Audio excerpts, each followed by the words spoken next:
Hello everyone, এটাই আমগো সেই বিশ্ব রোড যেটার লাগে আজকে 3 বছর ধরে আমরা সব কিছু মাটি করে দিছি।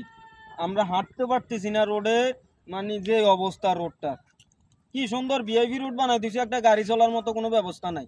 এটাই আমগো রোড। আজকে 3টা বছর ধরে মানুষ ওই 2 কিলোমিটার দূর থেকে চাউলের বস্তা গ্যাসের বোতল মাথাত করে আনে।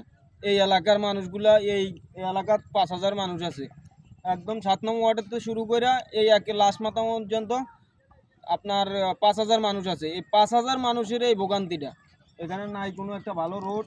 ওই যে ওইদিকে রোডটা যদি আপনার করে আপর রোড দা ভাই, ওই রোডটার অবস্থা কি, মানে এখান দিয়ে গাড়ি আসার মতো কোনো ব্যবস্থা নাই।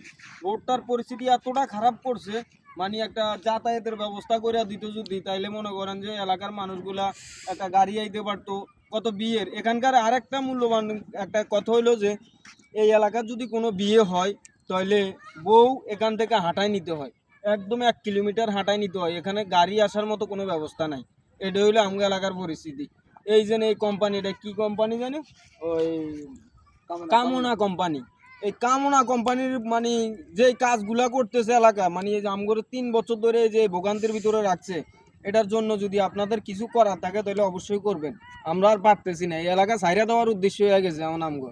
এই যে হারা দিন এইভাবে বান্ধা হাত পা কাপড় টাপড় তুলে আড়ি, কোনো চলার মতো কোনো পরিস্থিতি নেই। একটা গাড়ি নেই, ওই যে সাইকেল আনে, চাউলের বস্তা সাইকেলে করে আনে।